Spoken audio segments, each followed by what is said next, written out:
Hi friends, welcome to our channel. Brahmamudi serial next ఎపిసోడ్లో ఏం జరగబోతోందో ఈ వీడియోలో చూసి తెలుసుకుందాం. అప్పు కళ్యాణ్లను అరెస్ట్ చేసిన పోలీసులు. అసలేం జరిగింది అని తెలుసుకోవడానికి ఈ వీడియోని స్కిప్ చేయకుండా ఎండ్ వరకు చూసేయండి. కావ్య అపర్ణతో మాట్లాడుతూ ఉంటుంది. అలా కావ్య, ఇంకా అంతేనా, మీరు ఇంకా మావయ్య గారిని క్షమించరా అని అంటుంది.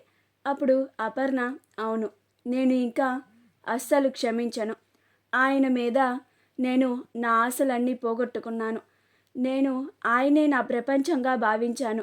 అలాంటి నా ప్రపంచం నన్ను మోసం చేసింది అంటే ఎలా తట్టుకుంటాను అనుకున్నారు, ఎలా క్షమిస్తాను అనుకున్నారు అని అంటోంది. అప్పుడు కావ్య, అసలు మావయ్య గారిని క్షమించే అవకాశమే లేదంటారా అత్తయ్య అని అంటోంది. అప్పుడు అపర్ణ, ఏంటి నువ్వు నన్నే ప్రశ్నల మీద ప్రశ్నలు వేస్తున్నావు అని అంటోంది. అప్పుడు కావ్య, అలా కాదు అత్తయ్య, నేను అడుగుతున్నాను అంతే అని అంటుంది. అప్పుడు అపర్ణ, నేను క్షమించనుగాక క్షమించను అని అంటుంది. అప్పుడు కావ్య, కానీ మీరేమనుకోనంటే ఒక్క మాట అత్తయ్య గారు అని అంటుంది. అప్పుడు అపర్ణ, ఏంటో చెప్పు అది అని అంటుంది. అప్పుడు కావ్య, ఇలా మీరు క్షమించకుండా ఒక్క మావయ్య గారికే శిక్ష వేస్తున్నట్లుగా లేదు, మీకు మీరు శిక్ష వేసుకున్నట్లుగా ఉంది అని అంటుంది. అప్పుడు అపర్ణ, నాకు నేను శిక్ష వేసుకోవడం ఏమిటి అని అంటుంది. అప్పుడు కావ్య, ఇలా మావయ్య గారిని క్షమించకుండా ఆయన మీ కళ్ళ ఎదురుగా తిరుగుతూ ఉంటే మీరు అస్సలు ప్రశాంతంగా ఉండలేరు. అలా మీకు మీరే శిక్ష వేసుకుంటున్నారు అత్తయ్య. ఇంక నేను మీకు ఏమీ చెప్పడానికి కూడా లేదు. ఇంక నేను వెళ్తాను అని అక్కడి నుంచి వచ్చేస్తుంది. బయట రాజ్ కావ్య కోసం ఎదురు చూస్తూ ఉంటాడు. కావ్య రాగానే, మమ్మీ ఏమంది కళావతి అని అంటాడు. అప్పుడు కావ్య, అత్తయ్య గారు అసలు మావయ్య గారి పైన కోపాన్ని తగ్గించుకోనే లేదు. మనందరి ముందు వాళ్ళిద్దరూ అన్యోన్యంగా ఉన్నట్లుగా నటిస్తున్నారండి అని అంటుంది.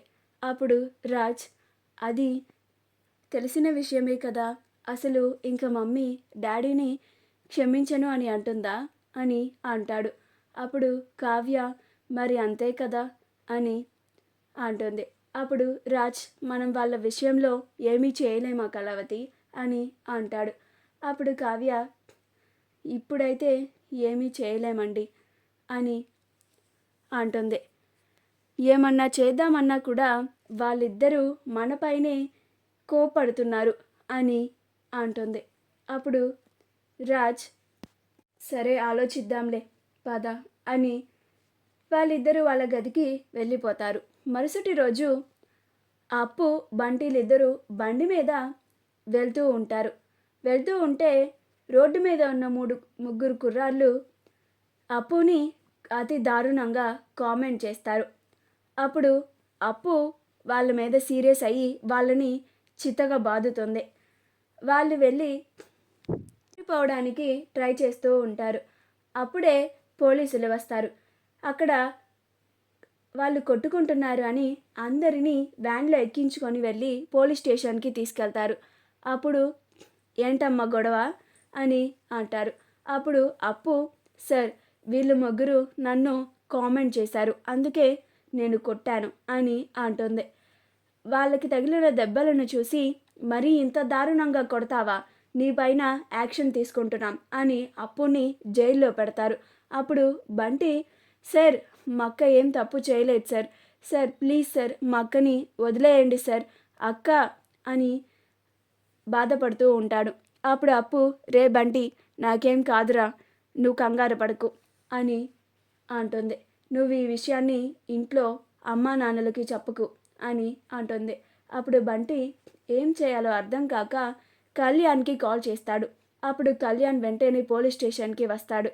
వచ్చిన తర్వాత బంటి దగ్గరుండి కళ్యాణ్ని లోపలికి తీసుకొని వచ్చి, అదిగోండి సార్, వాళ్ళ ముగ్గురే అప్పుని కామెంట్ చేశారు, అందుకే ఇదంతా గొడవ అయ్యి అప్పుని జైల్లో పెట్టారు అని చెప్తాడు.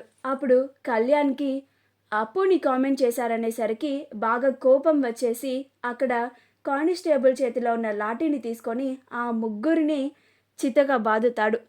మధ్యలో అడ్డు వచ్చిన కానిస్టేబుల్ని కూడా పట్టించుకోడు. ప్లీజ్ సార్, నన్ను వదలండి అని, అడ్డు జరగండి, నేను వాళ్ళని కొట్టాలి, ఒక ఆడపిల్ల పైన అతి దారుణంగా కామెంట్స్ చేస్తారా, మరి అంత ధైర్యంగా వీళ్ళని ఎలా వదిలేస్తాను అనుకుంటున్నారు అని అంటాడు. ఈలోగా ఎస్ఐ అడ్డొస్తాడు. అప్పుడు కళ్యాణ్, ప్లీజ్ సార్, అడ్డు లెగవండి అని అంటాడు.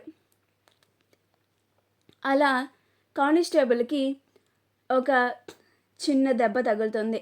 అప్పుడు ఎస్ఐకి బాగా కోపం వస్తుంది. వెంటనే ఇతని మీద కూడా యాక్షన్ తీసుకోండి, ఇతన్ని కూడా జైల్లో పెట్టండి అని అంటారు. అప్పుడు అప్పు సెల్లో నుంచి కవి కొట్టకు కవి అని అంటూ ఉంటుంది. ఏంట్రా కవి, ఆవేశపడి నువ్వు కూడా ఇప్పుడు జైల్లో ఉన్నావు. ఇప్పుడు మనిద్దరం ఇలా జైల్లో ఉన్నామంటే ఎంత గొడవ అవుతుందో అని బాధపడుతూ ఉంటుంది. ఆ ఎస్ఐ రాజ్కి కాల్ చేసి ఇలా మీ తమ్ముడిని మేము జైల్లో పెట్టాము అని అంటారు. అప్పుడు రాజ్, మా కళ్యాణ్ని జైల్లో పెట్టడం ఏమిటి, ఎందుకు అరెస్ట్ చేశారు అని అడుగుతాడు. అప్పుడు ఆ ఎస్ఐ డ్యూటీలో ఉన్న కానిస్టేబుల్ పైన మీ తమ్ముడు చేయి చేసుకున్నాడు అని చెప్తారు. అప్పుడు రాజ్ ఆశ్చర్యపోయి ఆ కాల్ని కట్ చేస్తాడు. అప్పుడు కావ్య, ఏమైందండి, కళ్యాణ్ని జైల్లో పెట్టడం ఏమిటి అని అంటుంది. అప్పుడు రాజ్ జరిగిందంతా కావ్యకి చెప్తాడు. అప్పుడు కావ్య, ఈ విషయం ఇంట్లో ఎవరికీ తెలియకుండా మనం వెళ్ళి కళ్యాణ్ని విడిపించుకొని తీసుకొని వద్దామండి అని అంటుంది. అప్పుడు రాజ్, అలాగే కళావతి, పద వెళ్దాం అని ఇద్దరూ కలిసి పోలీస్ స్టేషన్కి వెళ్తారు. అక్కడ వెళ్ళేసరికి అప్పు కళ్యాణ్లు ఇద్దరూ ఉంటారు. అప్పుడు కావ్య అక్కడ ఉన్న అప్పుని చూసి, అప్పు, ఎందుకే అంత ఆవేశం నీకు, ఇప్పుడు చూడు విషయం ఎంతవరకు వచ్చిందో అని అంటుంది. అప్పుడు అప్పు, నా వల్ల కవి కూడా జైల్లో ఉన్నారు అక్క అని బాధపడుతూ ఉంటుంది. అప్పుడు కావ్య, నువ్వేం బాధపడకు, మీ బావగారు వచ్చారు కదా, అంతా ఆయనే చూసుకుంటారు, మీ ఇద్దరిని బయటికి తీసుకొని వస్తారు అని అంటుంది. అప్పుడు కళ్యాణ్ కూడా వదిన అని అంటారు. అప్పుడు కావ్య, ఏంటి కవి గారు ఇది, మీరు కూడా ఆవేశపడుతున్నారు అని అంటుంది.